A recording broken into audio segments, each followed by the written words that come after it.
तर काही जणांची क्रॉसपट्टी बघा या छातीच्या वरती आपली काही वेळेला दिसून येते। तर मला भरपूर वेळेला कमेंट पण आलेले आहेत की किती साईजला आपल्याला क्रॉसपट्टीचं जे माप आहे किती ठेवायला पाहिजे।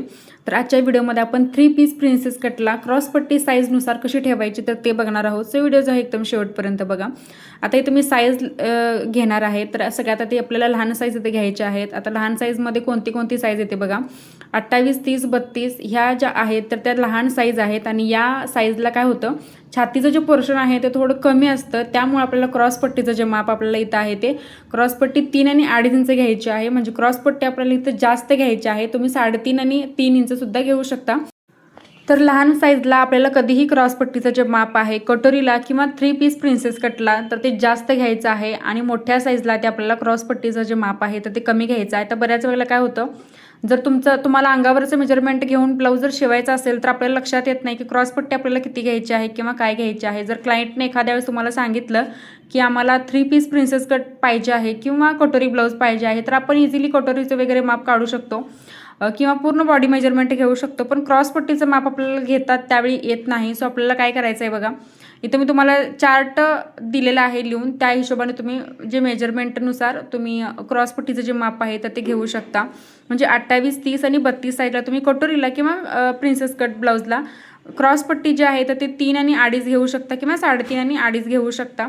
आता हे झालं आपल्या लहान साईजचं। आता मोठ्या साईजचं बघा, मोठ्या साईजमध्ये 34, 36, 38, 40, 42 आणि 44 या सगळ्या आहेत मोठ्या साईज। आणि मोठ्या साईजला जे छातीचं पोर्शन आहे तर ते थोडंसं हेवी येतं, थोडंसं जास्त येतं, त्यामुळे आपल्याला क्रॉसपट्टी जी आहे ती कमी ठेवायची आहे। आता कमी का ठेवायची, कारण छातीचं पोर्शन जास्त असल्यामुळे आपल्याला क्रॉसपट्टी ती कमी ठेवायची आहे। कारण जर जास्त ठेवली तर छातीच्या वरती ती क्रॉसपट्टी येऊ शकते आणि ब्लाऊज जो आहे कमरेमध्ये उचलला जाऊ शकतो। त्यामुळे आपल्याला लक्षात ठेवायचं आहे, जर छाती जास्त असेल, एखाद्या क्लायंटला जर छातीचं पोर्शन जास्त असेल तर आपल्याला क्रॉसपट्टी जी आहे तर ती एकदम कमी ठेवायची आहे, तरच ते ब्लाऊज छान बसतात। जर छातीच्या वरती क्रॉसपट्टी जर आली तर कमरेमध्ये सुद्धा ब्लाऊज उचलतो आणि छातीच्या वरती क्रॉसपट्टी आली की ती अजिबात चांगली दिसत नाही। सो आपल्याला लक्षात ठेवायचं आहे।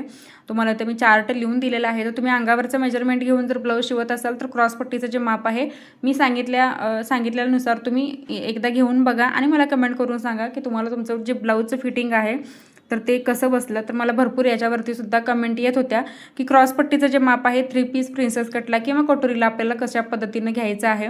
सो मी तुम्हाला सांगितलेलं आहे, आणि तसेच माझे पेपर पॅटर्नही अवेलेबल आहेत। जर तुम्हाला पाहिजे असतील तर दिलेल्या नंबरवरती कॉन्टॅक्ट करा। तर आय होप तुमचा हा जो डाऊट आहे तो क्लिअर झाला असेल क्रॉसपट्टीबद्दल। आणि जर डाऊट क्लिअर झाला नसतील तर मला कमेंटमध्ये तुम्ही विचारू शकता। काही तुमचे डाऊट असतील तर मला कमेंटमध्येही विचारू शकता। नेक्स्ट व्हिडिओ तुम्हाला कोणता बघायचा आहे तेही मला कमेंट करून सांगा। चॅनलवरती नवीन असाल तर सबस्क्राईब नक्की करा, सोबत बेल आयकॉनलाही प्रेस करा, जेणेकरून जो व्हिडिओ मी अपलोड करेल त्याची नोटिफिकेशन सगळ्यात तुमच्याकडे येईल। आणि व्हिडिओ शेवटपर्यंत बघितल्याबद्दल अगदी मनापासून धन्यवाद।